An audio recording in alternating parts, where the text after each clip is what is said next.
आप सब इस वीडियो के अंदर मैं आप लोगों के एक्सरसाइज 2.4 का सबसे आसान क्वेश्चन जो मैं आपको कहता था ना वो यही है, क्वेश्चन नंबर 9। ठीक है जी। इससे भी आपको पता चलेगा कि जो लीनियर इक्वेशंस है इसका इस्तेमाल कहां पर होता है। बहुत घरेलू टाइप क्वेश्चन है, ठीक है ना।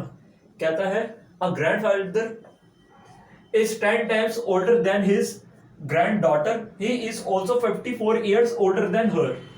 Find their present ages. कहता है एक ग्रैंडफादर है जो जिनकी एज क्या है 10 टाइम्स है उनकी ग्रैंड डॉटर के मुकाबले, यानी कि जो दादा की एज है वो पोती के मुकाबले 10 गुना है। ठीक है जी, पहले इतना समझो। आगे कहता है he is also 54 years older than her, और साथ में उन्होंने एक बात और कह दी है। जिन बच्चों को ये बात समझ आ गई है ना कि 10 गुना ज्यादा उनको के लिए ही उसने दूसरी बात कही है कि वो साथ में ना वो 54 साल उनसे बड़े हैं, 54 ईयर्स वो अपनी डॉटर ग्रैंड डॉटर है यानी कि पोती के मुकाबले बड़े हैं। क्लियर। तो फाइंड देयर प्रेजेंट एजेस, यानी कि आज उनकी एज क्या है। क्लियर। अब मैं आपको करके बताऊंगा ना तब आपको बहुत अच्छी तरीके से समझ आएगा। तो लेट कर लेते हैं ग्रैंड डॉटर की एज यानी कि पोती की। Let the present age of granddaughter, जो ग्रैंड डॉटर उसको हमने क्या लेट कर लिया, एक्स ईयर्स लेट कर लिया है। क्लियर हो गया आप लोगों को। जो पोती की एज है उसको मैंने एक्स लेट कर लिया है, और जो उसके ग्रैंडफादर है उनकी एज को मैं क्या करूंगा 10x लेट करूंगा। वो क्या उनके 10 टाइम्स है, 10 गुना ज्यादा है उनकी एज।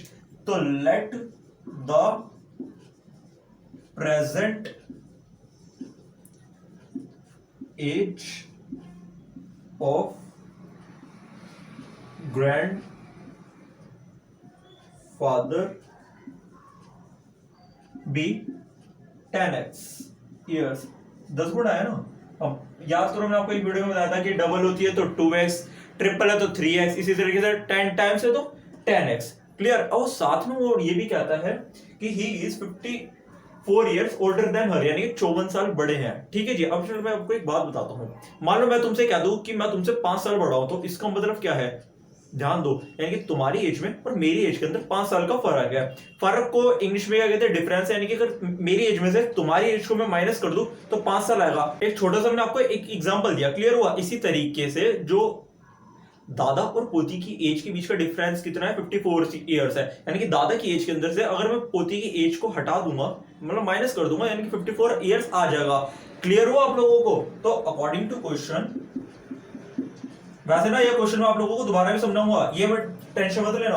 तो यानी कि अगर मैं दादा की एज के अंदर से उसकी पोती की एज को मैं माइनस कर दूंगा, क्योंकि उनके बीच का डिफरेंस कितना है, 54 ईयर्स का है। ठीक है जी। तो 10x माइनस में x, ये क्या होगा 9x। करने का मैंने तरीका आपको बता रखा है। आगे कुछ नहीं होता तो 1 होता है। 10 के अंदर से 1 को माइनस कर दो, 9 आ गया। x का x मेरा age it is equals to में 54 आ गया। x को यहीं पे रहने दो 54, और डिवाइड किससे कर दोगे 9 से। देखो मल्टीप्लाई का नीचे जाकर के क्या हो जाता है, डिवाइड हो जाता है। 9 के टेबल में 54 कहां पर आता है, 6 पर आता है। तो याद करो x हमने किस रिलेट करा था, ग्रैंड डॉटर की एज को, पोती की एज को हमने x रिलेट करा था, वो कितनी आ गई 6 आ गई, यानी कि 6 ईयर्स आ गई है। ठीक है जी। तो आपको ना यहाँ पर पूरा लिख करके आना है, present age of granddaughter equals to में 6 ईयर। तो बस अभी मैं यहाँ पर इसी तरह लिखूंगा, ग्रैंड 6 साल आ गया। और अब अच्छा एक बात और बताओ, मैंने उसके ग्रैंडफादर की एज को क्या लेट करा था, मैंने 10x लेट करा था, यानी कि वो 10 टाइम्स है ना। तो 6 का 10 टाइम्स क्या होगा, 60 ईयर्स होगा। तो ग्रैंड वो कितनी आ गई, 60 ईयर्स आ गई है, क्योंकि वो क्या 10 टाइम्स है। अरे देखो कुछ छोटी सी बात है, आप लोगों को मैं करके बता देता हूँ कि जिनको ये वाली बातें ऐसे समझ नहीं आती ना। 6 को मैंने 10 से मल्टीप्लाई कर दिया, क्या आ गया मेरा 60 आ गया है। क्लियर हो गया। पहले आप एक इतना काम करो, इतना नोट कर लो। आसान क्वेश्चन है बट फिर भी मैं आप लोगों के लिए एक बार रिपीट करूंगा। मैंने देखा है कि काफी सारे मेरे भाई और मेरी बहनों का इस तरीके से क्वेश्चन रिवाइज हो जाता है और मजबूत हो जाता है। ठीक है। अ grandfather is 10 times older than his granddaughter, he is also 54 years older than her, find there present ages. यानी कि जो ग्रैंडफादर है वो अपनी डॉटर के मुकाबले 10 टाइम्स उनकी एज है। ठीक है, यानी कि 10 गुना बड़े हैं। साथ में उन्होंने एक बात और बोल दिया, उनकी एज का जो डिफरेंस है 54 ईयर्स है, क्योंकि वो 54 ईयर्स बड़े हैं। सीधी बात है, दादा हैं बड़े ही होंगे। ठीक है जी। 50 साल का ऑलमोस्ट हर घर के अंदर फर्क होता है। तो हमने लेट कर लिया ग्रैंड डॉटर की एज को, हमने लेट कर लिया x ईयर्स, क्लियर हुआ। और ग्रैंड फादर की जो मैंने प्रेजेंट एज को मैंने 10x लेट कर लिया, 10 टाइम्स है तो 10 को मैंने x से मल्टीप्लाई कर दिया, बीच में कुछ नहीं होता तो मल्टीप्लाई होता है, और उम्र के लिए ईयर्स लगा दिया। एज का डिफरेंस कितना है 54 है, तो मैंने ग्रैंडफादर की एज में से डॉटर की एज को माइनस कर दिया, इक्वल्स टू में मैंने 54 लिख दिया, 10x माइनस में x, आगे कुछ नहीं होता तो 1 होता है। 10 के अंदर से जब आप 1 को माइनस करोगे तो 9 आएगा, x लगा देना। ये तो आप ऐसे भी लिख सकते हो यार, 10x के अंदर से x जाएगा तो 9x ही बचता है। ऑलमोस्ट आपने मेरी बहुत वीडियोस देख ली हैं। इक्वल्स टू में 54, 9 अभी यहाँ पर x से मल्टीप्लाई हो रहा है, बीच में कुछ नहीं होता तो मल्टीप्लाई होता है, 9 मेरा नीचे चले जाएगा, 9 को मैं 54 से कैंसिल करूंगा, मेरे यहाँ पे 6 आएगा, 9 के टेबल में 54 6 पर आता है। x मैंने किसे लेट करा था, ग्रैंड डॉटर की एज को मैंने 6 इयर्स लिख दिया, ये आज उसकी प्रेजेंट एज है।